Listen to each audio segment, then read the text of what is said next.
Rudraksh as a seed, this tree mainly grows at certain altitude.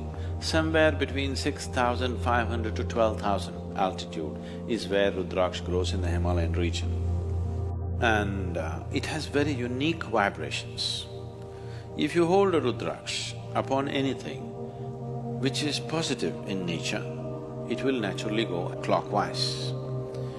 If you hold it on something negative, it will go anti-clockwise. If you hold it on something neutral, it will swing like a pendulum. Somebody give me a Rudraksh, nice clean Rudraksh.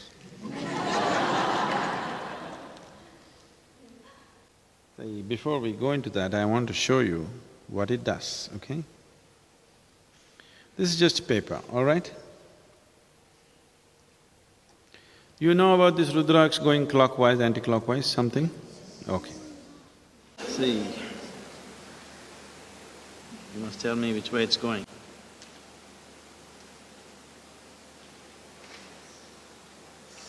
Which way is it? This is clockwise, right? Right now, I have not done any energy transfer or anything, just crumpled it, okay? Just crumpled it. Just watch this.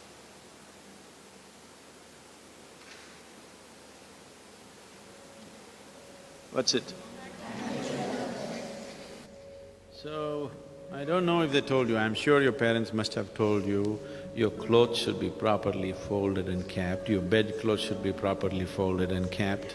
Did they tell you?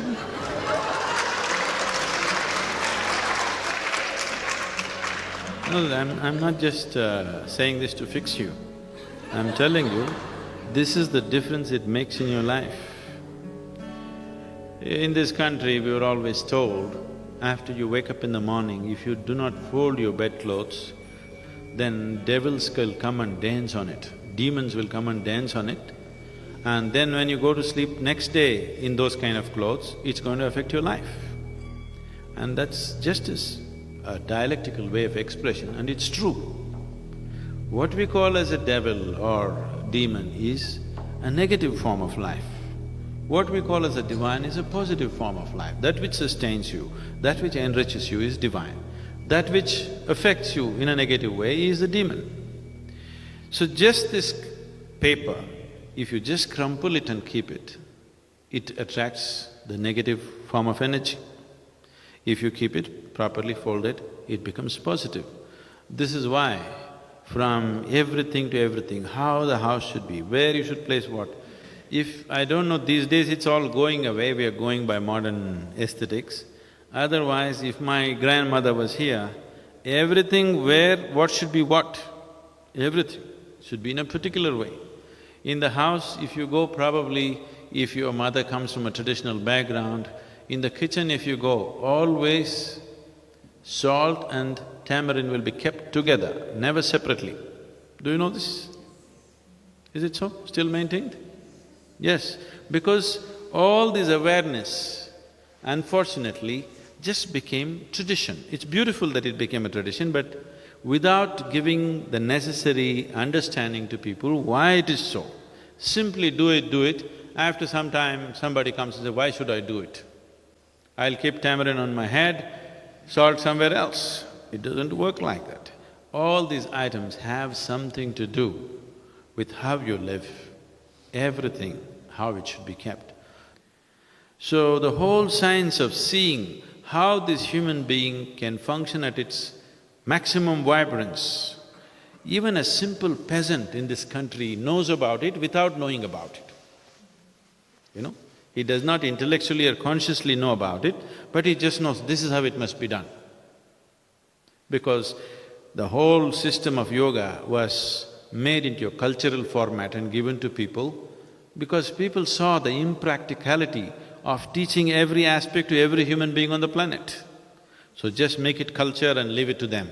I want to see that for the next few generations later, as mothers would teach people, children to brush their teeth, yoga will just happen in their lives. This was so earlier. Earlier, Agastya Muni did this to the whole of southern peninsula, that in every home everybody has an understanding of how to allow this being to attain to his full potential. So these things were made aware of, a simple thing like this.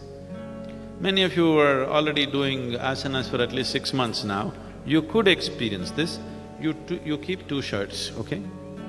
One shirt you do like this, both washed clean ones. Do like this and keep it for 3 days, another one neatly fold it and keep it there. After 3 days, wear one, close your eyes and feel it, wear the other, close your eyes and feel it, just see how it feels. They're very different. So every aspect was brought into life. So what you see as this culture, because this is a land without God, this is a land without religion, this is just a certain science transmitted as culture. Because of various distortions, that science has become all distorted. Putting it back is not easy to the whole society. We want to put it back at least into a few people, hoping that they will be able to impart it to the rest of the larger society sometime in future. If we produce 1,000 people who really perceive, understand and live that way, I'm sure these 1,000 people can impart it to 1,000,000 people. Those 1,000,000 people can do it to many more people. And they may produce many, many more people who are capable of receiving this and things may happen.